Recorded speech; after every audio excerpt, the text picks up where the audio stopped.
guys, welcome back to another video. Today is something new. It's the first ever episode of what I like to call Random Rant. It's where I talk about things randomly on my floor, just like every other YouTuber that does stuff like this. It's just a fancy name for it I made. But instead of having a top-down view, I instead have this angle to make it look more original.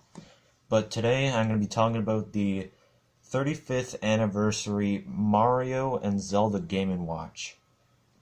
So these are made, of course, for the 35th anniversary for each respective series. First off, I'm going to be talking about the Mario Game & Watch. Now, as you see, it has a watch on it, and it certainly does have games. Now, the thing that was kind of advertised about it is that there is 35 secrets in this Game & Watch, but literally they're just all mostly on the clock, which kind of, I don't really count it. You have to, look at the clock at a certain time of day to find every single secret. Now, there is a secret that I'd like to call an actual true secret. In the clock, if you hold the A button for a few seconds, you can also, if you press the A button, once, you can, bring in Koopa paratroopers out of the block, and then in the other 30 seconds, you're able to place down green Koopa Troopas. Kinda. Let me try to do it again. Yeah, see, I'm able to place green Koopa Troopas the first half of the minute. In the next half of the minute, I'm able to dispense red paratroopers. So, now if I hold the A button, I get the banger known as the Mario drawing song. This is certainly an interesting secret on here. They have a drawing song on the Game & Watch. I don't know if you guys can hear it or not.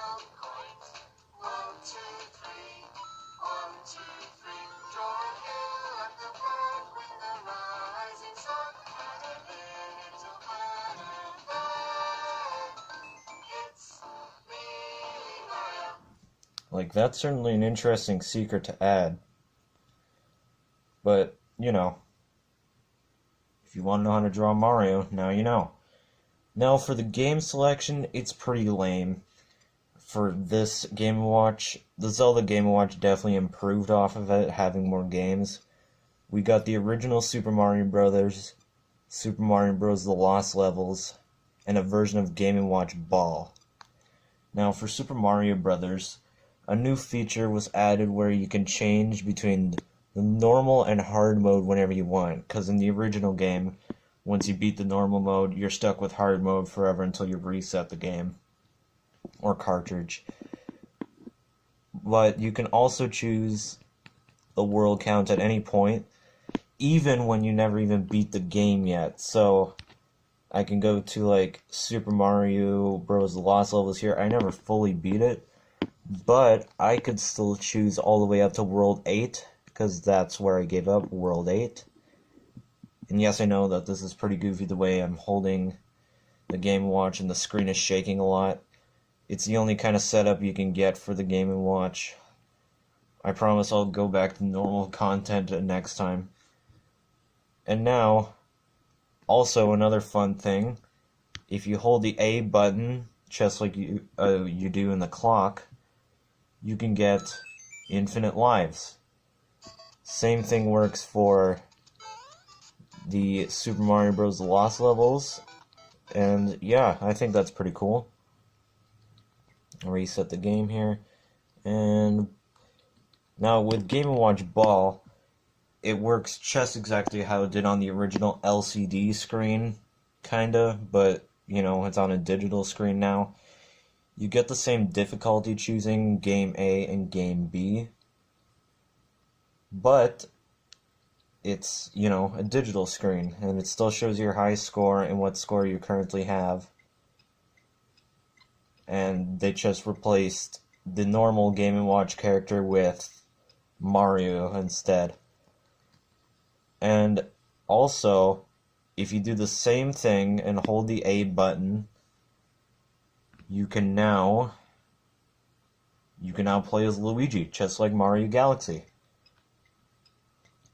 And that's basically all there is to talk about the Mario Game & Watch. Now, I think this cost around like $50, somewhere around there.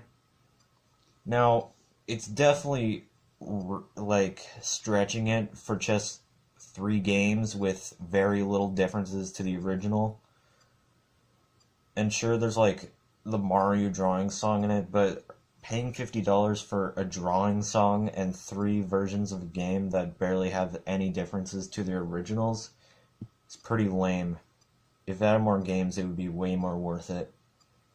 But I still bought it because, I'm a collector,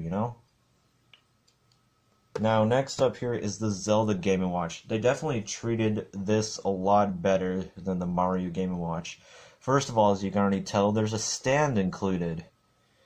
As well as the biggest difference here, you finally get the select and start buttons. Because, you need the drop-down menus in Zelda games. Now, there's also a clock here, but instead of a Link drawing song, you can now control the clock. As you see, I am now controlling the clock. Now, there's way more games here. You got Zelda 1, the worst game of all times, with 2 languages. Zelda 2 with 2 languages. And Zelda Link's Awakening with 1, 2, 3, 4 different languages. And there's a version of Game & Watch Vermin and a timer. The timer is exactly what you say. Oh, I haven't continued from last time. You can set what time you want. You can also set it to a stopwatch as well. I don't know how. There's also a cheat code for it that lets you use it as a regular timer. Because in normal mode, you just beat as many enemies as possible within the timer, which I think is pretty cool. Now, with Game & Watch Vermin, it's basically just the same as the original LCD game, but with Link instead of the normal Game & Watch character. Now, just like the Mario Game & Watch, you can hold the A button to get a different thing. But instead of changing characters, if I hold the A button in game A, you see the screen flash. Now every single enemy is faster and I only get 2 lives instead of 3. And then in game B, if I hold the A button, it's the same thing. Well, either way, I thought that I would only get 1 life. Oh wait, it is 1 life. You're not allowed failing once, cause look, it shows how many times you failed. But yeah, that's Game & Watch Vermin.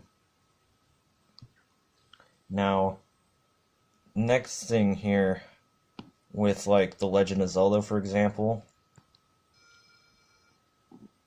as you see, I'll use this as, I set this as a test save file for this video.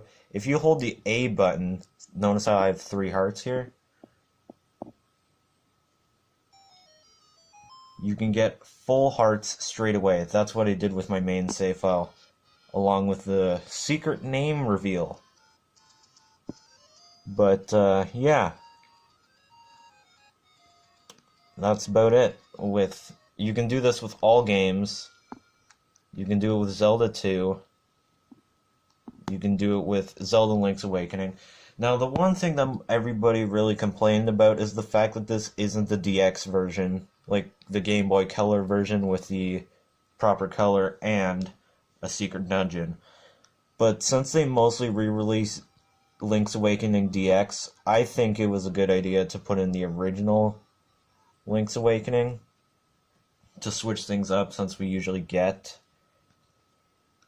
Link's Awakening DS. You can also change the screen size for some reason to fill the screen, which doesn't look too good with Game Boy games because it stretches the screen. But yeah, I prefer that original. So they definitely treated this Game & Watch a lot better. It should definitely be way more. It should have like every single title from like the Game Boy era and NES era. Like I know that there was only 2 Zelda games on the NES, but you know, it's it can probably even take Super Nintendo games too, so it can definitely fit in Link to the Past. Now, that was the Zelda Game & Watch, and that's all there is to really talk about here with these 35th anniversary Game & Watches. Now, me personally, I think next up for these next Game & Watches, there should be a Kirby one, which I have a feeling would be next. Also, forgot to mention this right here, almost forgot. At the back, there's a little light up Triforce in the Zelda Game & Watch, which is definitely a nice secret. And depending on how bright your screen is, it'll go brighter. The Mario Game & Watch has nothing like this. Like, it'd be nice if they put like a mushroom on it, but you know, all the Mario Game & Watches are now out of stock now. But I think the Zelda ones are still kicking around. You can still find. But if you want the Mario Game & Watch, you'll have to find it off of eBay or something. Now that was my first ever random rant episode or video, whatever. There will be more of this series, but I just need to decide what I'm going to talk about on my floor. And hope you guys enjoyed, and I'll see you guys next time.